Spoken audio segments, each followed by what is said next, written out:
अभी हम डिस्कस कर रहे हैं मॉड्यूल 2 चैप्टर 18। ये हमारी भगवद गीता का आखिरी पड़ाव है। चैप्टर 18 का नाम है उपसंहार संन्यास की सिद्धि। तो बेसिकली संन्यास, जब हम संन्यास की बात करते हैं या दूसरे शब्दों में त्याग की बात करते हैं, तो त्याग का लक्ष्य क्या है, हम लोग जीवन में त्याग क्यों करते हैं, या भक्ति मार्ग को जब हम अपने जीवन में फॉलो करते हैं, या हम कोई भी ज्ञान मार्ग का अभ्यास करेंगे या ध्यान मार्ग का अभ्यास करेंगे, तो वहाँ पे त्याग के बारे में बहुत चर्चा की गई है। तो अर्जुन ने ये प्रश्न पूछा, एक लास्ट क्वेश्चन है ये अर्जुन का, इस भगवद गीता का जो अर्जुन पूछ रहे हैं। अर्जुन ने कहा, हे महाबाहु, मैं त्याग का उद्देश्य जानने का इच्छुक हूँ, और हे केशी निषूदन, हे ऋषिकेश, मैं त्यागमय जीवन का भी उद्देश्य जानना चाहता हूँ। तो जब धर्म की बात आती है तो हम जनरली देखते हैं कि लोगों के अलग अलग मत, अलग अलग विचारधाराएं हैं, और इसको लेके हमारे समाज में बहुत सी कन्फ्यूजन्स भी पैदा हो जाती हैं कि भाई किस चीज़ को फॉलो करें, किस चीज़ को फॉलो नहीं करें। इसी चीज़ का समाधान करने के लिए अर्जुन जो है वो भगवान कृष्ण से बहुत इंटेलिजेंट प्रश्न पूछ रहे हैं।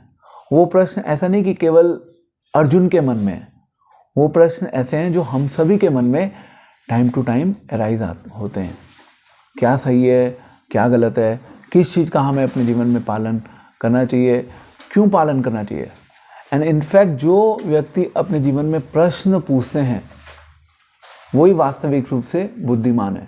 प्रश्न ऐसा नहीं कि केवल इस संसार के परिप्रेक्ष्य में हम प्रश्न पूछें, इस संसार के बारे में भी प्रश्न पूछें, अपने जीवन के बारे में भी प्रश्न पूछें, तो जिसको हम बोलते हैं जिज्ञासा। इसलिए हमने जो अपना ये सीरीज़ है, इसका नाम रखा है जीवन जिज्ञासा। जीवन के बारे में जिज्ञासा करना बहुत इंपॉर्टेंट है। तो ये लास्ट क्वेश्चन है जो अर्जुन पूछ रहे हैं भगवान कृष्ण से कि भाई त्याग जो है, या जिसको हम संन्यास बोल देते हैं, उसका अल्टीमेट लक्ष्य क्या है, हम क्यों कर रहे हैं त्याग की बात, हम संन्यास के बारे में क्यों बात करते हैं। तो भगवान से ये प्रश्न पूछा गया, और कुछ लोग ऐसा भी कहते हैं कि सभी कर्मों को, जितने भी कर्म इस संसार में हैं, हमें उन सभी कर्मों को छोड़ देना चाहिए। सकाम कर्मों का भी त्याग कर देना चाहिए, यज्ञ, दान, तपस्या, इन सब को करने की कोई आवश्यकता नहीं है। सब चीज़ों को छोड़ के हमें कहीं चले जाना चाहिए। एंड कई बार डिवोटीज़ भी कहते हैं कि प्रभु जी हम इतना क्यों कर रहे हैं, हम क्यों भगवान के नाम के प्रचार की बात कर रहे हैं, हमें क्या ज़रूरत है इन सब चीज़ों को करने की। तो एक्चुअली यहाँ पे त्याग, चीज़ों को त्याग के काम नहीं चलेगा। आप कहो कि केवल हम चीज़ों को छोड़ देंगे उससे काम चल जाएगा, उससे भी काम नहीं चलेगा। क्योंकि अगर आप एक स्ट्रिक्ट सेंस में देखें, एक जो ब्रह्मचारी है या जो संन्यास आश्रम में है, ब्रह्मचारी, सन्यासी, ये भी तो अल्टीमेटली क्या कर रहे हैं, ये गृहस्थ जीवन में जो लोग हैं उन लोगों को भगवान के बारे में बताकर भगवान से उनका संबंध स्थापित कर रहे हैं। तो गृहस्थ का भी एक रोल है, क्योंकि अदरवाइज शिक्षा किसको दी जाएगी। तो समाज में जो लोग होंगे उन्हीं को तो शिक्षा दी जाएगी। हम लोग समाज में बैठे हुए हैं, और हम लोगों को अगर शिक्षा नहीं मिलेगी तो हमारा भी जीवन बेकार हो जाएगा। तो कोई है जो हमें सिखा रहा है, और कोई है जो उस चीज़ को सीखना चाहता है, और दोनों का अपना रोल है।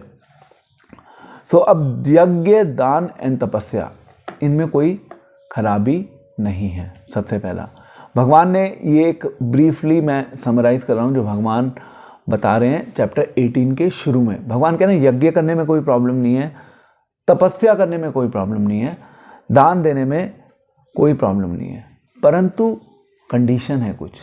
सबसे पहले आप जो भी अपने जीवन में यज्ञ कर रहे हो, दान दे रहे हो, तपस्या कर रहे हो, उनका जो लक्ष्य है वो आपके अपने भौतिक जीवन की इच्छाओं की पूर्ति नहीं होना चाहिए। कई बार लोग कहते हैं कि ठीक है हम बहुत बड़े बड़े धर्मार्थ के कार्य कर रहे हैं, परंतु यदि उन धर्मार्थ के कार्यों को करने का लक्ष्य हमारा अपनी संतुष्टि है, अपनी संतुष्टि का मतलब मेरे हृदय में कुछ इच्छाएं छुपी हुई हैं, अगर मैंने कुछ धर्मार्थ कार्य किया उसके बदले में मैं चाहता हूँ कि मेरे जीवन में ये XYZ इच्छा जो है वो पूरी हो जाए, तो भगवान उस चीज़ को कंडेम कर रहे हैं। और दूसरा, अगर हम यज्ञ, दान एंड तपस्या की प्रैक्टिस को अपने जीवन में फॉलो करते हैं, उसका अगर लक्ष्य है आध्यात्मिक जीवन में उन्नति, देखिए आध्यात्मिक प्रगति करने के लिए जरूरी है यज्ञ करना। तो जैसे अभी हम संकीर्तन यज्ञ करते हैं, वो भी एक यज्ञ है। ऐसा नहीं कि केवल हवन में आहुति देना ही एक यज्ञ है। यज्ञ का मतलब क्या है? सैक्रिफाइस करना। जो एक ट्रेडिशनल हमारा जो कॉन्सेप्ट चला आ रहा है, वैदिक कॉन्सेप्ट, वैदिक कॉन्सेप्ट में क्या होता है कि आप भगवान का जो बेसिकली इट्स लाइक हवन कुंड जो होता है, उसमें आप भगवान को अलग अलग सामग्रियाँ, क्योंकि वो जो मुख है, वो जो मुखाग्नि बनती है जिसमें अग्नि निकलती है, वो क्या है? वो भगवान का मुख होता है। और भगवान के मुख में हम अर्पित करते हैं भगवान को कुछ अलग अलग आइटम्स। वो यज्ञ है, यानी कि हम त्याग करते हैं। किसके लिए? भगवान की प्रसन्नता के लिए। उससे भगवान प्रसन्न होते हैं। ये यज्ञ का कॉन्सेप्ट है। इसलिए हम संकीर्तन यज्ञ करते हैं। हम भगवान को भोग लगाते हैं। भोग लगाना भी यज्ञ है। भगवान को आप अर्पित कर रहे हो ना। सो कॉन्सेप्ट क्या है? हम चीज़ों को सेक्रीफाइस कर रहे हैं, अर्पित कर रहे हैं, ऑफर कर रहे हैं। तो द मेंटालिटी, जो मेंटालिटी है हमारी, हम उस मेंटालिटी को कल्टीवेट कर रहे हैं कि अल्टीमेटली हर चीज़ जो हम अपने जीवन में कर रहे हैं, हम उन चीज़ों को भगवान को ऑफर करें। सो आध्यात्मिक जीवन में उन्नति के लिए अगर हम यज्ञ करते हैं, दान देते हैं, तपस्या करते हैं, वो ठीक है। और दूसरा होता है हृदय की शुद्धि। हमारे हार्ट को क्लीन करता है ये प्रोसेस ऑफ यज्ञ, दान एंड तपस्या। तो इसलिए हम डिवोटीज से भी कहते हैं कि आप हरिनाम संकीर्तन यज्ञ कीजिए। हरिनाम संकीर्तन यज्ञ क्या है? वो एक मैकेनिज्म है जिसके थ्रू हमारे हृदय की शुद्धि होती है। आप दान देते हैं तो दान से भी आपकी हृदय की शुद्धि होती है। क्योंकि नहीं तो ना हम सब लोग क्या होता है, उस दान से आसक्त होने लगते हैं। I want more, I want more, I want more, ये मेंटालिटी हमारे दिमाग में चलती रहती है। तो उस चीज़ को कम करने के लिए हमें अपने हृदय को शुद्ध करना होता है। इसलिए हम दान देते हैं, इसलिए हम यज्ञ करते हैं, इसलिए हम तपस्या करते हैं। तो आसक्ति नहीं होनी चाहिए। यहाँ पे भगवान एक मैसेज दे रहे हैं कि अपने जीवन में कोई भी चीज़ कर रहे हैं आप, कोई भी कार्य अपने जीवन में करें, तो उस चीज़ से आसक्त होकर मत करो। इवन आप यज्ञ कर रहे हो, दान दे रहे हो, तपस्या दे रहे हो, कर रहे हो, उससे भी आसक्त मत हो। आपको लगे कि मैं यज्ञ कर रहा हूँ, अगर आप आसक्त हो गए उस यज्ञ से ही, तो उसमें भी प्रॉब्लम है। एंड देन नेक्स्ट इज कि फल की आशा नहीं होनी चाहिए। आध्यात्मिक फल की आशा हो सकती है, बट भौतिक फल की आशा नहीं होनी चाहिए। भौतिक फल की आशा क्या होगी? ठीक है, मैंने आज के जीवन में, अभी तक अपने जीवन में ये स्पिरिचुअल एक्टिविटीज़ की हैं, इन स्पिरिचुअल एक्टिविटीज़ के बदले में मेरी ये आशा है, मैं कुछ चाहता हूँ। जहाँ चाहत की भावना आ गई, वहाँ पे प्रॉब्लम हो जाएगी। तो जो हम कार्य करते हैं, हम सबको कार्य करना है, उस कार्य में सबसे इम्पॉर्टेंट एलिमेंट क्या होता है? कोई बताएगा? हमें दिन प्रतिदिन अपने जीवन में कार्य करने होते हैं, कर्म करना होता है। सबसे इम्पॉर्टेंट एलिमेंट क्या है? जो भगवान भी हमसे चाहते हैं, और जो अगर हम उस चीज़ को सही दृष्टिकोण से करेंगे तो इस संसार में रहते हुए, भक्ति करते हुए, हम जो दैनिक कार्य हैं, दैनिक कर्म हैं, उनको भी कर पाएंगे। कौन सी भावना है? भगवान के लिए करें। भगवान के लिए करें, ओके फाइन। What else? हमेशा भगवान के लिए, वो शायद पता नहीं होगा, नहीं होगा, कैसे होगा? अपने तन मन से करें, बस यही हमारे हाथ में है।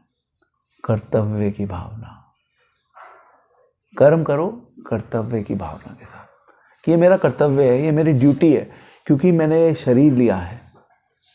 मुझे जैसे ही ये शरीर मिल गया, इस शरीर से जुड़े हुए भी कर्तव्य हैं।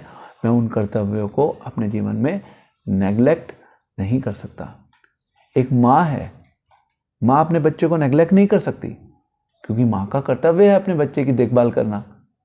ऐसे ही जब वो बच्चा बड़ा हो जाता है, बच्चे के बड़े होने के बाद उस बच्चे का कर्तव्य है कि वो अपने माता पिता की देखभाल करे, ये उसका कर्तव्य है। अगर आपने शादी कर ली है, शादी करने के बाद आप गृहस्थ जीवन में आ चुके हो, गृहस्थ जीवन में आने के बाद कर्तव्य है कि आप जो आपकी फैमिली रिस्पॉन्सिबिलिटीज हैं, आप उनको टेक केयर करें। आप उनको नेग्लेक्ट नहीं कर सकते। जिसने उस चीज़ को नेग्लेक्ट कर दिया, वो अपने कर्तव्य को बेसिकली खो बैठा। जिसने अपने कर्तव्य को खो दिया, यानी कि वो अपने कर्म को सही ढंग से नहीं कर रहा। और जो अपने जीवन में कर्म को सही ढंग से नहीं करेगा, इन स्ट्रिक्ट सेंस वो भक्ति को भी सही ढंग से नहीं कर पाएगा, क्योंकि उसके जीवन में भौतिक कलेह हमेशा चलते रहेंगे। इसलिए बैलेंस जो है ना वो बहुत इंपॉर्टेंट है। ओके, सो ये समरी थी श्लोक संख्या 2 से लेकर 14 तक, जहाँ पे अर्जुन ने प्रश्न पूछा। अर्जुन के प्रश्न का उत्तर दिया भगवान ने कि भाई आसक्ति रहित होकर कर्म कीजिए और कर्तव्य की भावना से कीजिए, फल की आशा नहीं होनी चाहिए।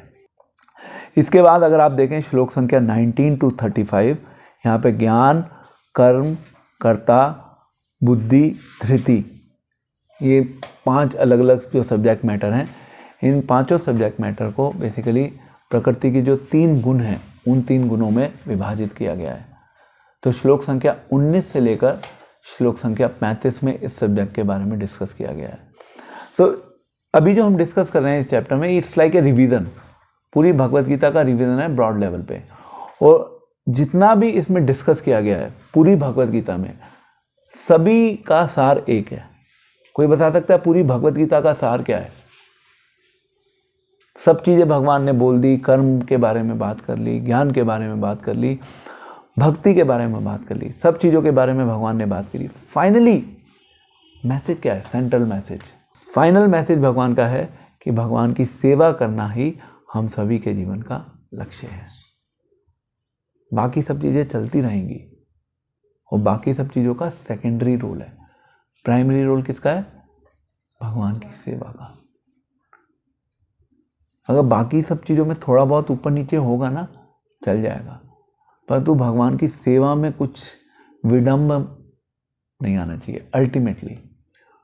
और भगवान आपकी लाइफ में समय के साथ ऐसी सिचुएशंस तैयार कर देंगे कि भगवान की सेवा करने में आपको विडंब नहीं होगा किसी भी प्रकार से, परंतु उसके लिए आपको एक तो समय देना होगा। समय की डिमांड है ये। आप कहो कि आज ऐसा हो जाएगा, ऐसा आज नहीं होगा।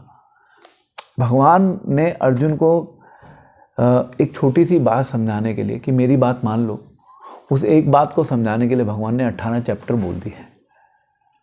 इन 18 चैप्टर को हम बहुत क्रिस्प नटशेल में डिस्कस कर रहे हैं पिछले लगभग 3-4 महीने से, है ना। 18 चैप्टर बोल दिया भगवान ने। यू कैन इमेजिन कितना गूढ़ है ये रहस्य। मैसेज एक ही है, भगवान कह रहे हैं मेरी बात को मानो, मेरी सेवा करो, यही जीवन का वास्तविक लक्ष्य है, अपने कर्मों को साथ साथ करो, दैट्स ऑल। चीज़ें बहुत सिंपल होती हैं पर फिर भी हम लोग क्या है, उनको कॉम्प्लेक्स बना देते हैं। हमारा स्वभाव है कि हम चीज़ों को कॉम्प्लेक्स बना के चलते हैं। इसलिए भगवान कह रहे हैं बार बार अर्जुन को अलग अलग तरीकों से, अलग अलग दृष्टिकोण से सेम सिद्धांत को प्रेजेंट करने का प्रयास कर रहे हैं, जिससे कि हम जैसे जो बेवकूफ़ लोग हैं, हम जैसे बेवकूफ़ लोग किसी तरीके से समझ जाएं, किसी तरह से तो भगवान की बात जो है उसके चंगुल में फंस जाएं। भगवान की बात के चंगुल में फंसना है हमें, डर लगता है उसमें, किसी के चंगुल में फंसने में डर लगता है, परंतु भगवान के चंगुल में फंसने में कोई प्रॉब्लम नहीं है। You will actually enjoy. श्लोक संख्या 37, हमारा क्वेश्चन है कौन सा सुख अमृत के समान है? ये क्वेश्चन नंबर 3 हम आज डील कर रहे हैं कि कौन सा सुख है जो अमृत के समान है। तो भगवान उसका उत्तर दे रहे हैं, जो प्रारंभ में विष जैसा लगता है लेकिन अंत में अमृत के समान है, और जो मनुष्य में आत्म साक्षात्कार जगाता है, वह वास्तविक सात्विक सुख कहलाता है। देख रहे हैं कितना सटीक आंसर दिया है भगवान ने कि कौन सा सुख है जो अमृत तुल्य है। कौन सा सुख है जो शुरू में आपको कड़वा लगेगा। जैसे हम बोल देंगे ओके आप हमारे कार्यक्रमों में आओ, शुरू में क्या लगता है, थोड़ा बिटर लगता है, नए लोगों को मुश्किल भी होती है आने में, सुनने में भी मुश्किल होती है। हरे कृष्णा कीर्तन ओके फाइन, थोड़ी देर कर लेंगे प्रभु जी, 1 घंटा 2 घंटा, ज़्यादा परेशान मत करो। ज़्यादा परेशान करोगे तो हम फ्रस्ट्रेट हो जाएंगे और छोड़ के चले जाएंगे आपको। तो शुरू में कड़वा लगेगा वो हरि नाम संकीर्तन जो है, शुरू में कड़वा लगेगा, परंतु क्या होगा, अंत में वो अमृत के समान है। उसका जो फाइनल डेस्टिनेशन है, जो अभी हमें कड़वा लग रहा है, वो अमृत है, वो अमृत तुल्य है। तो आध्यात्मिक जीवन में हम कुछ भी कार्य करेंगे, शुरू में कड़वा लगेगा, मुश्किल होगा, बहुत से लोगों को मुश्किल होती है। आप कहेंगे प्रभु जी हमें तो कोई मुश्किल नहीं हो रही, we are enjoying, we are happy, but कितना टाइम करते हैं हम? We are not so regular, we are not so frequent. थोड़े दिन कर लेंगे, शुरू में उत्साह होता है, जोश होता है, पर धीरे धीरे वो जोश जो होता है वो कम होने लगता है। हम किसी तरह से प्रोग्राम में आते हैं, लोग हमें डिमोटिवेट करना शुरू कर देते हैं और फिर हम डिमोटिवेट हो भी जाते हैं, क्योंकि सोसाइटी ड्रिवन है ना हम लोग जनरली। सोसाइटी जो हमसे चाहती है, जिस चीज़ के लिए हमें सोसाइटी प्रेशराइज करेगी, हम वही चीज़ करेंगे। ओके, नेक्स्ट इज कि कौन सा सुख जहर के समान है, ये हमारा क्वेश्चन नंबर 4 है। तो श्लोक संख्या 38, जो सुख इंद्रियों द्वारा उनके विषयों के संसर्ग से प्राप्त होता है और जो प्रारंभ में अमृत तुल्य तथा अंत में विषय तुल्य लगता है, वह रजोगुणी कहलाता है। अब यहाँ पे बात कर रहे हैं संसारिक सुख की। इससे पहले जो सुख था वो था आध्यात्मिक सुख। यहाँ पे जो बात हो रही है वो हो रही है संसारिक सुख की। संसारिक सुख में क्या होता है? शुरू में आपको बहुत अच्छा लगता है, बहुत टेस्ट आता है इस संसारिक सुख में, यू एंजॉय, चाहे वो आपके खाने से जुड़ी हुई कोई चीज़ हो, चाहे वो आपसे जुड़े हुए कोई प्रेस को लेकर हो। तो ये जो जितने भी इस संसार के जो आर्टिफिशियल सुख हैं, जिसको हम सुख मान चुके हैं, इन रियलिटी वो सुख नहीं है। आप कह रहे हो कि मेरे पास बड़ी गाड़ी होगी, बड़ा बंगला होगा, ये मुझे सुख दे देगा। इन रियलिटी वो शुरू में हो सकता है कि वो आपको सुख दे दे, but in reality in the long run वो आपको सुख आपके जीवन में नहीं देगा। ये तो एक सोसाइटी का एक फैब्रिकेटेड आइडिया है। उस फैब्रिकेटेड आइडियाज़ में हम सब लोग फंस जाते हैं। ठीक है, अब नेक्स्ट इज श्लोक संख्या 41 से लेकर श्लोक संख्या 45, 591 एंड 592 में आ रहा है। हमारे 4 वर्ण हैं, ब्राह्मण, क्षत्रिय, वैश्य एंड शूद्र। ये 4 वर्ण हैं और 4 आश्रम हैं, ब्रह्मचारी, गृहस्थ, वानप्रस्थ एंड संन्यास। तो भगवद गीता में भगवान ने बोला, चतुर्वर्णा मया सृष्टा गुण कर्म विभागश। ये जो 4 आश्रम हैं, 4 वर्ण हैं, ये किसने बनाया अर्जुन? ये मैंने ही बनाया है। पर इसमें जो डिवीज़न है वो डिवीज़न कास्ट के बेसिस पे नहीं है। किस बेसिस पे है वो डिवीज़न? 2 चीज़ें बोली हैं भगवान ने, कोई बताएगा क्या है? अभी मैंने बोला श्लोक में, गुण कर्म विभागश। आपके गुणों के आधार पे निर्धारित होगा कि आप ब्राह्मण हो या नहीं। प्रैक्टिकली एक शूद्र भी, जो कास्ट से शूद्र है, वो भी ब्राह्मण हो सकता है। और कर्म, आपके एक्शंस निर्धारित करेंगे कि आप ब्राह्मण हो या नहीं। तो कास्ट निर्धारित नहीं करेगी, आपके गुण और कर्म निर्धारित करेंगे। इसलिए लोग ना कई बार हमारे जो हमारा हिंदू धर्म है, हमारा जो सनातन धर्म है, उसको वो कंडेम करते हैं। वो कहते हैं कि आपके सनातन धर्म में कास्टिज्म का कॉन्सेप्ट इंट्रोड्यूस किया हुआ है भगवान ने। भगवान कह रहे हैं कि ब्राह्मण अलग है, क्षत्रिय अलग है, वैश्य अलग है, शूद्र अलग है। भगवान ऐसा नहीं कह रहे। भगवान कास्ट के आधार पे वो डिवीज़न नहीं कर रहे। भगवान किस आधार पे वो डिवीज़न कर रहे हैं? भगवान डिवीज़न कर रहे हैं कि यस डिवीज़न है, परंतु वो डिवीज़न कास्ट के आधार पे नहीं, वो डिवीज़न है गुणों और कर्मों के आधार पे। अगर आपके अंदर ब्राह्मणों वाले गुण हैं तो आप ब्राह्मण हैं, नहीं तो आप शूद्र भी नहीं है। एंड देन दूसरा है, यदि आप अपने जीवन में कर्म ब्राह्मण वाले कर रहे हो तो आप ब्राह्मण हो, नहीं तो आप शूद्र भी नहीं हो। एंड इनफैक्ट कलयुग में तो सभी लोग क्या हैं? शूद्र हैं। ये भी बोला है हमारे शास्त्रों में, इस कलयुग में हम सभी लोग शूद्र हैं। हमारे अंदर कहाँ है ब्राह्मण बनने की qualities? We don't have any quality. हमारे अंदर गुण नहीं है। जब तक हमारे अंदर वो सात्विक गुण अर्जित नहीं होंगे, तब तक हम वी कैन नॉट से कि हम ब्राह्मण हैं, क्षत्रिय हैं। उस तरह के कार्य तो करें हम अपने जीवन में। बिना कार्य किए हुए हम कैसे बोल सकते हैं कि हम ब्राह्मण हैं? सो आज के समय में पूरा ये डिफ्यूज है सोसाइटी से। क्वेश्चन है कि भगवान को यथारूप किस प्रकार जाना जा सकता है? देखिए, अल्टीमेटली हमारा जो लक्ष्य है हम सभी का जो लक्ष्य है, हम सब भगवान को जानने के लिए इस संसार में पैदा हुए हैं, ये हमारा लक्ष्य है। भगवान से ये प्रश्न पूछा अर्जुन ने कि भाई ठीक है, आप त्याग की बात कर रहे हो, आप संन्यास की बात कर रहे हो, लक्ष्य क्या है इन सब चीज़ों का? अब यहाँ पे लक्ष्य आ गया। अब वो लक्ष्य क्या है? उस लक्ष्य को हमें पता चल गया कि ठीक है, भगवान की भक्ति करनी है, भगवान की सेवा करनी है, भगवान के साथ अपने संबंध को स्थापित करना है। तो क्वेश्चन है कि भगवान को यथारूप किस प्रकार जाना जा सकता है? तो ये बहुत अच्छा श्लोक है। भक्त्या माम अभिजानति यावान्य च अस्मि तत्वतः। केवल भक्ति से मुझ भगवान को यथारूप में जाना जा सकता है। जब मनुष्य ऐसी भक्ति से मेरे पूर्ण भावनामृत में होता है तो वह वैकुंठ में प्रवेश कर सकता है।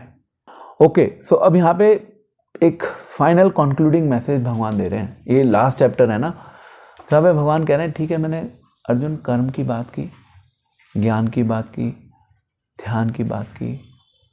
अल्टीमेटली अगर तुम्हें मुझे जानना है तो उसको जानने के लिए, यानी कि मुझे जानने के लिए आपको क्या करना होगा? भक्ति करनी होगी। आप कर्म कर रहे हो ठीक है, परंतु कर्म के माध्यम से आप मुझे जान नहीं पाओगे। अल्टीमेटली यदि मुझे जानना है तो आपको भक्ति करनी होगी। यानी कि यहाँ पे आपके जो मन से जो धर्म चलता है, उस धर्म को काटना होगा। देन अभक्त लोग जो होते हैं, अभक्त लोग भगवान को नहीं जान सकते। अभक्त लोग कौन है? जो भगवान विष्णु की भक्ति नहीं करते, वो अभक्त हैं। एंड देन थर्ड इज कि आप किसी यूनिवर्सिटी की डिग्री के द्वारा भगवान को नहीं जान सकते।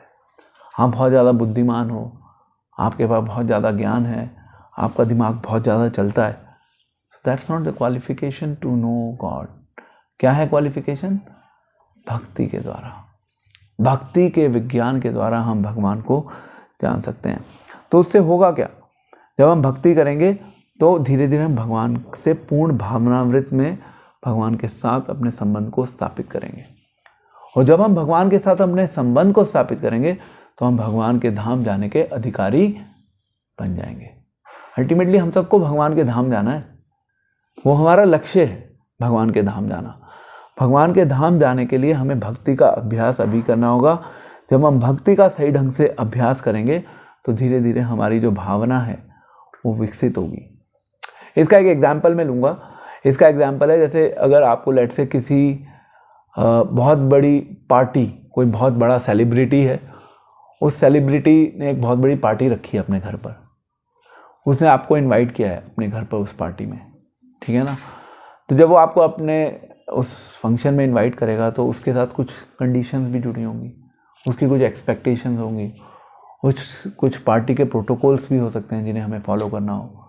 वो कहेगा कि आपको ये ड्रेस कोड में आना है, ठीक है, आपको इतने बजे से इतने बजे तक आना है, आपको वहाँ पे जो उस पार्टी के नियम है, उस पार्टी के नियमों का पालन करना है, उन नियमों का पालन करना है।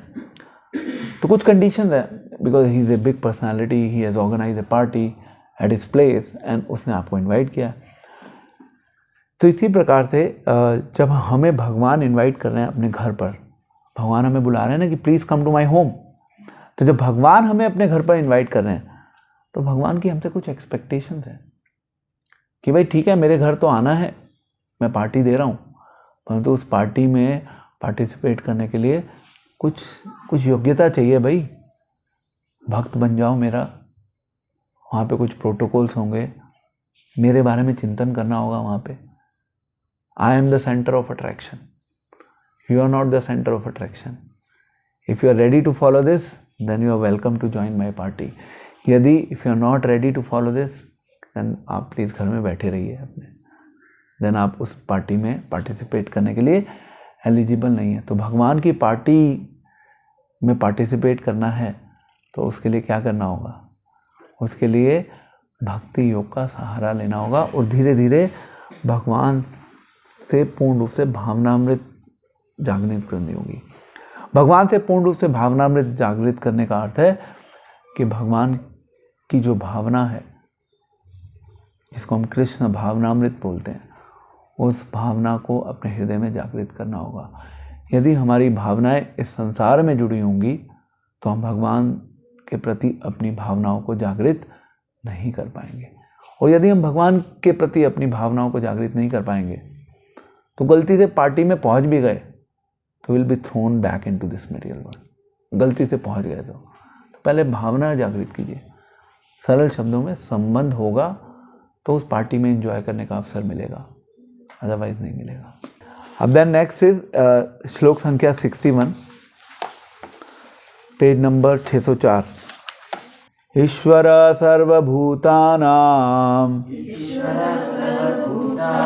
हृदयेशे अर्जुन तिष्ठति भ्राम्यम सर्वभूतानि यन्त आरूढ़ानि मायया। अनुवाद, हे अर्जुन, परमेश्वर प्रत्येक जीव के हृदय में स्थित है और भौतिक शक्ति से निर्मित यंत्र में संवार की भांति बैठे समस्त जीवों को अपनी माया में घुमा रहे हैं। देख रहे हैं भगवान ने किस प्रकार से सब चीज़ों को अपने वश में किया हुआ है। भगवान ने क्या बोला सबसे पहले, तो ये तो एक तो भौतिक शक्ति से निर्मित यंत्र। क्या है ये यंत्र? कौन से यंत्र की बात कर रहे हैं भगवान? ये हमारा शरीर है, ये हमारा शरीर यंत्र है। भगवान कह रहे हैं ये जो यंत्र है, इस शरीर में हम बैठे हैं, हम सवार हैं इस यंत्र में। जैसे एक गाड़ी होती है, एक गाड़ी है, एक गाड़ी में पैसेंजर भी बैठे हैं और ड्राइवर भी है। तो हम सब क्या हैं? हम सब लोग पैसेंजर हैं। अल्टीमेटली हम सब लोग पैसेंजर हैं। And then there is the driver. वो ड्राइवर कौन है? परमात्मा। परमात्मा ड्राइवर हैं, हम लोग पैसेंजर हैं। गाड़ी शरीर है हमारा। हमें क्या लग रहा है? ओके, ये बॉडी जो है, यानी कि ये जो गाड़ी है, ये गाड़ी ही सब कुछ है। जब आप दूर से देखेंगे एक हाईवे पे गाड़ी जा रही है, ठीक है, जब दूर से गाड़ी को देखेंगे तो आपको लगेगा कि ये गाड़ी अपने आप चल रही है ना? ऐसा ही लगेगा, क्योंकि आपको गाड़ी ही दिख रही है। आपको उसके अंदर जो पैसेंजर बैठे हैं, उसके अंदर जो ड्राइवर बैठा है, वो तो दिख ही नहीं रहा।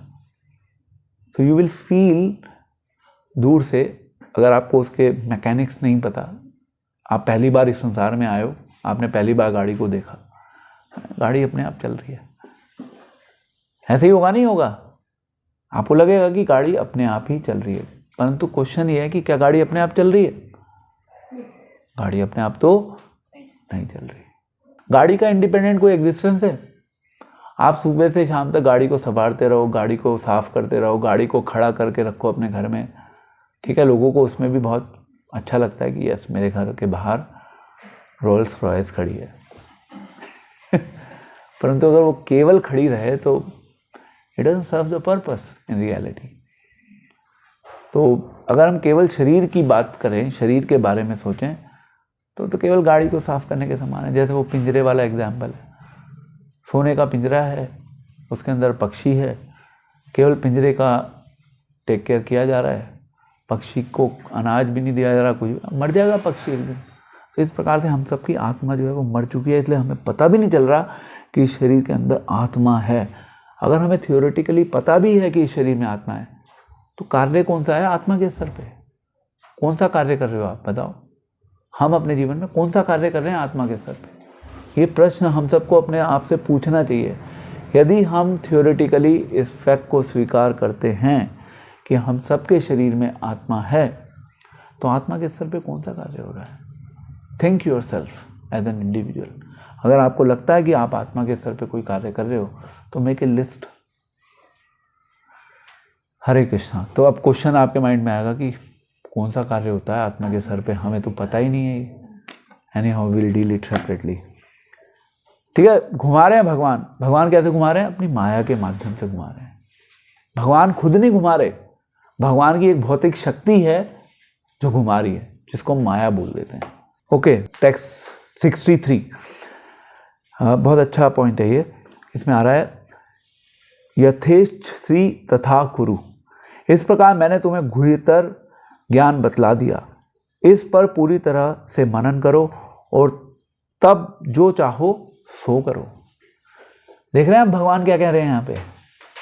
मैंने तुम्हें सब कुछ बता दिया अर्जुन, मैंने तुम्हें सारे गूढ़ रहस्य दे दिए जो जानने योग्य हैं, सब कुछ बता दिया। अब तुम्हारे जीवन में कॉल तुम्हें लेनी है, जो करना है वो कर लो। मैं तुम्हें जबरदस्ती खींच के भक्ति नहीं करवाऊंगा। भगवान चाहें तो सबको भक्त बना सकते हैं ना। लोग कहते हैं, ये प्रश्न भी लोग पूछते हैं, लोग कहते हैं कि ओके फाइन, अगर भगवान चाहते हैं कि सब लोग भगवान की भक्ति करें तो भगवान जबरदस्ती क्यों नहीं करवाते भक्ति? भगवान क्योंकि जीव की जो एक स्वतंत्रता है, जिसको हम बोलते हैं माइन्यूट इंडिपेंडेंस, भगवान जीव की माइन्यूट इंडिपेंडेंस से खिलवाड़ नहीं करते ज़्यादा। भगवान अवसर प्रदान करेंगे, उस अवसर को एनकैश करना आपके हाथ में है। आप करना चाहते हैं तो करिए, आप नहीं करना चाहते मत करिए। Choice is yours, call is yours, you are the decision maker. भगवान डिसीजन मेकर नहीं बनेंगे उसमें। इसलिए भगवान ने अर्जुन को बोल दिया कि भैया जो करना है करो, आप डिसाइड करो, मैंने तुम्हें सब बता दिया। अब 18वां चैप्टर चल रहा है ना, भगवान नाउ ही इज टेलिंग भैया आप करो, यू थिंक। इसी प्रकार से डिवोटीज प्रयास करते हैं, बट डिवोटीज किसी को जबरदस्ती खींच के कहेंगे नहीं नहीं प्रोग्राम में बैठो, तुम नहीं बैठोगे तो पिटाई होगी, ऐसे नहीं करते हम लोग। We can just request please come to the programme, आप हमारे कार्यक्रमों में भाग लीजिए, हमारे बहुत सारे कार्यक्रम होते हैं। बाकी आना या नहीं आना ये तो उनका डिसीजन है, उनकी लाइफ है, वो डिसाइड करेंगे। हम तो एक सिस्टम क्रिएट कर सकते हैं जिससे कि वो भगवान का जो मैसेज है उस मैसेज को स्वीकार कर सकें। बहुत से लोग होंगे उसको दूर से ही रिजेक्ट कर देंगे, बहुत कम लोग होंगे तो उस मैसेज को सुनने के लिए, अपने जीवन में उतारने के लिए आगे आएंगे। क्वेश्चन नंबर 7, भगवान ने अर्जुन को मित्र रूप में क्या सलाह दी? भगवान अर्जुन के एक परम मित्र थे, तो भगवान ने श्लोक संख्या 64 में कहा क्योंकि तुम मेरे प्रिय मित्र हो, मैं तुम्हारे लाभ के लिए कुछ बता रहा हूँ। तो सबसे one of the most important shlok of Bhagavad Gita, page number 607, श्लोक संख्या 65, मन मना भव मद भक्तो मध्याजी माम नमस्कुरु मामे वेश्यसी सत्यम ते प्रति जाने प्रियोट सीमा। सदैव मेरा चिंतन करो, मेरे भक्त बनो, मेरी पूजा करो और मुझे नमस्कार करो। इस प्रकार तुम निश्चित रूप से मेरे पास आओगे। मैं तुम्हें वजन देता हूँ क्योंकि तुम मेरे परम प्रिय मित्र हो। फाइनली करना क्या है उसका उत्तर भगवान यहाँ पे दे रहे हैं कि भाई मेरे भक्त बनो, मेरी पूजा करो, मुझे नमस्कार करो, मेरा चिंतन करो। इस प्रकार से तुम निश्चित रूप से मेरे पास वापस आओगे। ये वचन है भगवान का। भगवान ने यहाँ पे शब्द यूज किया, ये मेरा वचन है। भगवान का वचन कोई साधारण वचन नहीं है। भगवान बार बार इस चीज का एश्योरेंस देना चाह रहे हैं। एंड देन अगला श्लोक क्या है? सर्वधर्मान परित्यज्य माम एकम शरणम व्रज अहम त्वाम सर्व पापेभ्यो मोक्षयिष्यामि मा शुचा। समस्त प्रकार के धर्मों का परित्याग करो और मेरी शरण में आओ, मैं समस्त पापों से तुम्हारा उद्धार कर दूंगा, डरो मत। भगवान कह रहे हैं डरने की कोई आवश्यकता नहीं है अर्जुन। अल्टीमेटली मैं तुम्हें सब प्रकार के पापों से मुक्त करूंगा, परंतु इतना हमारे को विश्वास होना चाहिए कि भगवान कृष्णा हमारे को सब चीज़ों से he will take care of everything. ये विश्वास चाहिए। ये एक सम सब्सटेंस है श्रीमद् भगवत गीता का। इस श्लोक में भगवान ने शरण की बात की है। अगर कोई शरण लेने योग्य है तो वो अल्टीमेटली केवल भगवान है। 100 बातों की एक बात है यही कि भगवान की शरण ग्रहण करो। श्री कृष्णा शरणम मम, कृष्ण की शरण स्वीकार करो, that's all.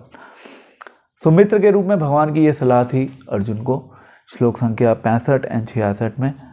And now comes a important part again. Question है, भगवान की भगवत गीता का मैसेज को दूसरों को बताने का क्या लाभ है?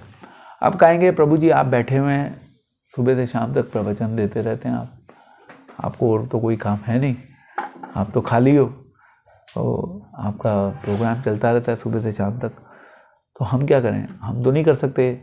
ठीक है, अगर आप नहीं कर सकते कोई प्रॉब्लम नहीं है, पर कभी गलती से ये इच्छा जागृत हो हृदय में कि यस हमें भी ये करना है अपने जीवन में, तो उसके लिए कह रहे हैं भगवान उस चीज़ को इंस्पायर करने के लिए मैसेज है भगवान का, जो व्यक्ति भक्तों को यह परम रहस्य बताता है वह शुद्ध भक्ति को प्राप्त करेगा और अंत में वह मेरे पास वापस आएगा। इस संसार में उसकी अपेक्षा कोई अन्य सेवक ना तो मुझे अधिक प्रिय है और ना कभी होगा। यह है श्लोक संख्या 68 एंड 69। यहाँ पे भगवान बात कर रहे हैं प्रचार की।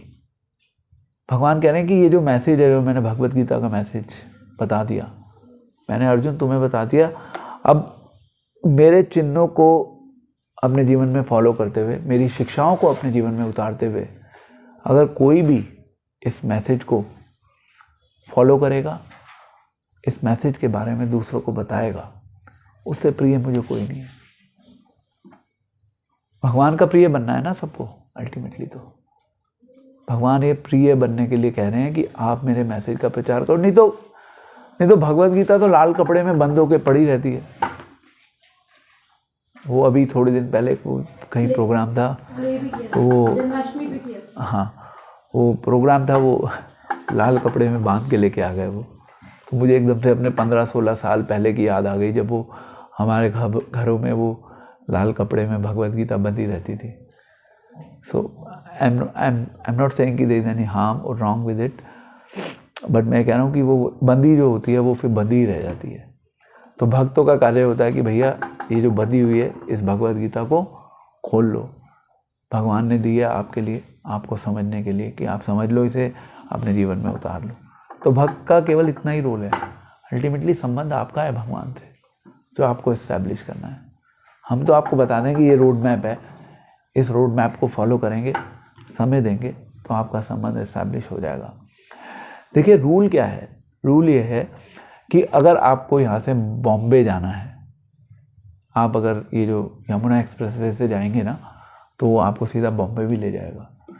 अगर आपको बॉम्बे जाना है तो उसके लिए क्या करना होगा, आप कहें कि मैं 150 की स्पीड पे गाड़ी चलाऊंगा, 200 की स्पीड पे गाड़ी चलाऊंगा, कितनी भी स्पीड पे चला लो, 12 से 16 घंटे तो चाहिए ही ना। कितनी भी स्पीड पे चला लो, 12 से 16 घंटे मिनिमम चाहिए।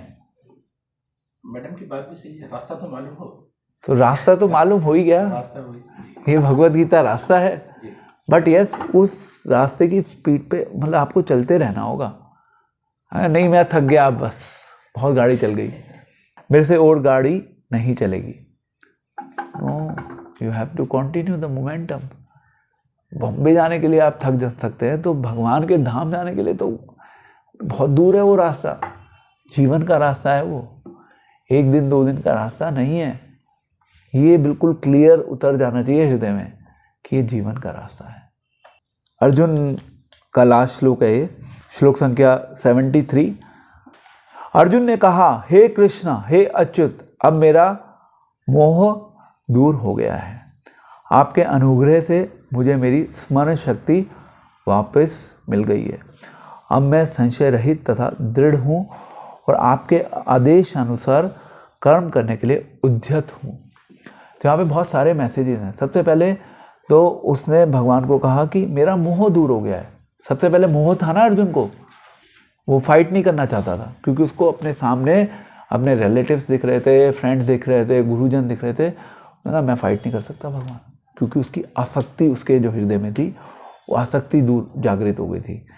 एंड देन आपके अनुग्रह से मुझे मेरी स्मरण शक्ति वापस मिल गई है।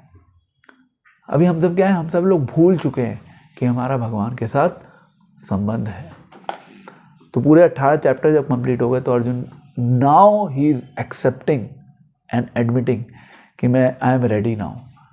अब मेरे पास क्या आ चुका है, मेरे पास एक तो जो डाउट्स का जो मेरे माइंड में जो क्वेश्चंस चल रहे थे, सारे क्वेश्चंस खत्म हो गए, जीरो हो गए questions. I am ready to follow you what you will say. कह रहे हैं ना कि मेरे संशय खत्म हो चुके हैं, मैं दृढ़ हूं। भक्ति में दृढ़ता बहुत महत्वपूर्ण है। आज सुबह ही बात कर रहे थे कि प्रभु जी हमने देखा था वो वाले प्रभु जी, वो वाली माता जी आती थी प्रोग्राम में, वो तो आते ही नहीं, अब कहाँ चले गए।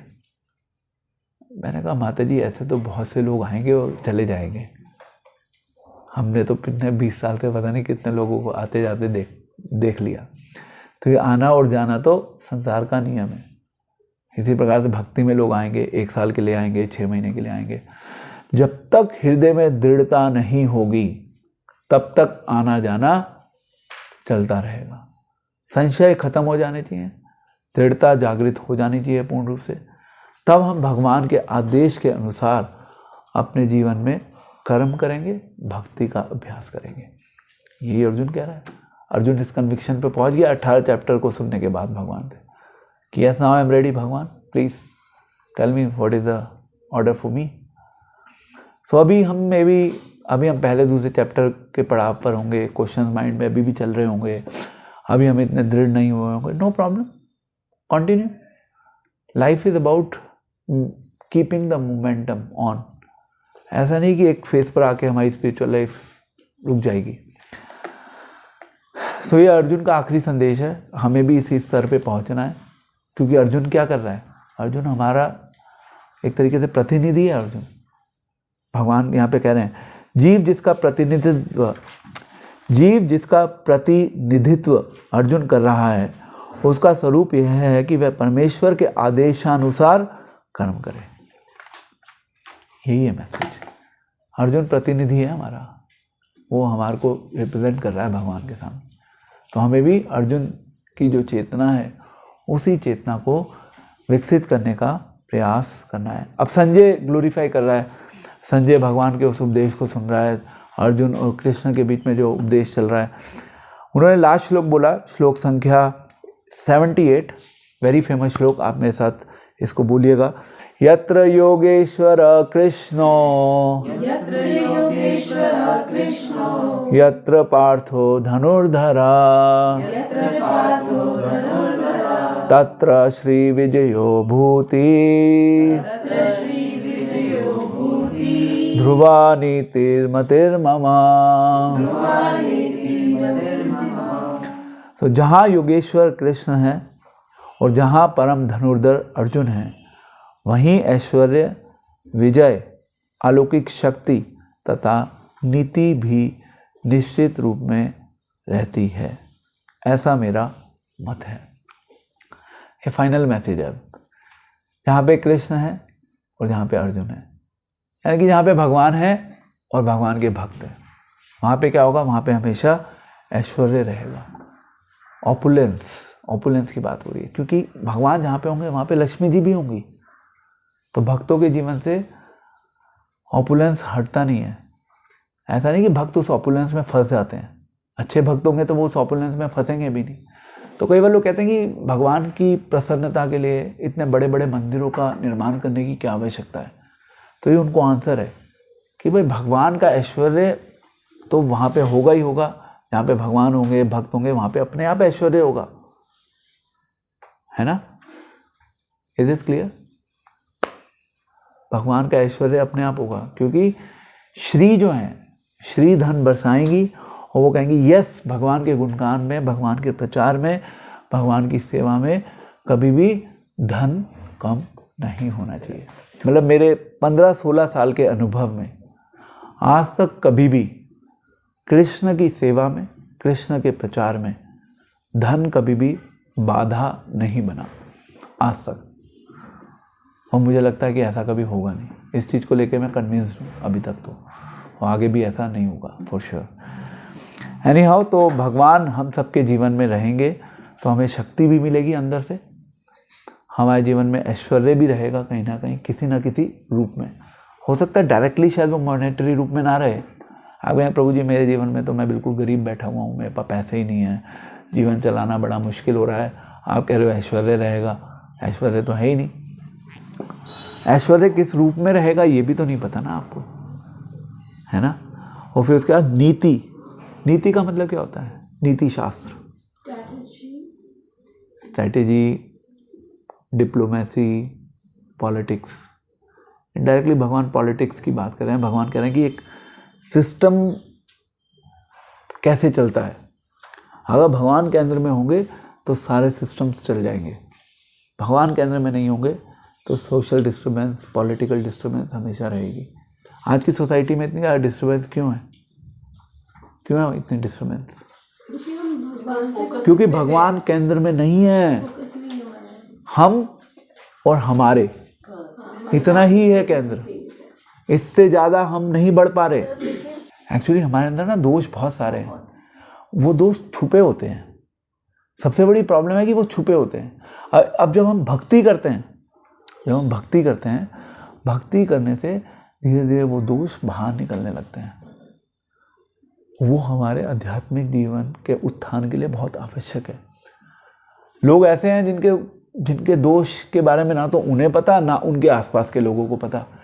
एटलीस्ट भक्ति के अभ्यास के द्वारा हमें अपने जीवन की कमियां तो पता चल पाएंगी, फिर हम उन कमियों के ऊपर कार्य करेंगे, फिर भगवान की कृपा से वो कमियां हमारी दूर होने लगेंगी, क्योंकि हमें पता चल रहा है कि यस, और जितनी हमारी कमियां दूर होंगी उतना हम भगवान को अपने निकट पाएंगे। क्योंकि हमें ये भी पता लगने लगता है कि मेरी शक्ति से मेरी कमियां दूर नहीं हो रही, ये तो भगवान की विशेष कृपा है मेरे ऊपर, जिसके द्वारा मेरे जीवन में जो कमियां हैं, पहले तो भगवान मेरे को उन कमियों को आइडेंटिफाई करने में मेरी सहायता कर रहे हैं, और फिर भगवान ही स्वयं उन कमियों को दूर कर रहे हैं। तो एक भक्त जो होता है, इसलिए भगवान को हमेशा धन्यवाद करता है कि यस भगवान, आप मेरे को एक गुण तो दे रहे हैं, पर ये तो आप ही की कृपा है ना। तो इन सब चीज़ों से ना धीरे धीरे भगवान की प्रेजेंस हम अपने जीवन में फील करना शुरू कर देते हैं, और फिर धीरे धीरे हम अपने अंतर्मुखी बनना शुरू हो जाते हैं। एक होता है बहिर्मुख, एक होता है अंतर्मुखी। बहिर्मुखी में क्या होता है, हम संसार में बहुत कुछ ढूंढने में बिजी रहते हैं। अंतर्मुखी क्या होता है, वो अपने अंदर अंतःकरण में ही सुखी रहता है, क्योंकि उसको पता है कि उसका संबंध भगवान से है, और वो एक्सपीरियंस कर रहा है उस संबंध को भगवान के साथ। तो संसार में खोने की आवश्यकता नहीं है, धीरे धीरे अंदर ही जाना है हमें। बट यस, हो सकता है उसके लिए हमें पहले बाहर जाके कार्य करना हो, सामाजिक उत्थान के लिए कार्य करना हो, लोगों को कृष्ण भावना अमृत में प्रेरित करने के लिए कार्य करना हो। We may have to take up all these initiatives. आप भगवान के प्रचार में इतना बड़ा कार्यक्रम कर रहे हैं, भाई क्यों कर रहे हैं हम? आप कहेंगे हम अपने घर में भजन करने में खुश हैं, हम माला कर रहे हैं, हम प्रसाद भी ऑफर कर रहे हैं, ले रहे हैं। भगवान देखेंगे ना कि इस भक्त ने मेरे लिए एक्स्ट्रा कदम उठाया है, एक्स्ट्रा कदम देखेंगे ना भगवान। ठीक है, हरे कृष्णा।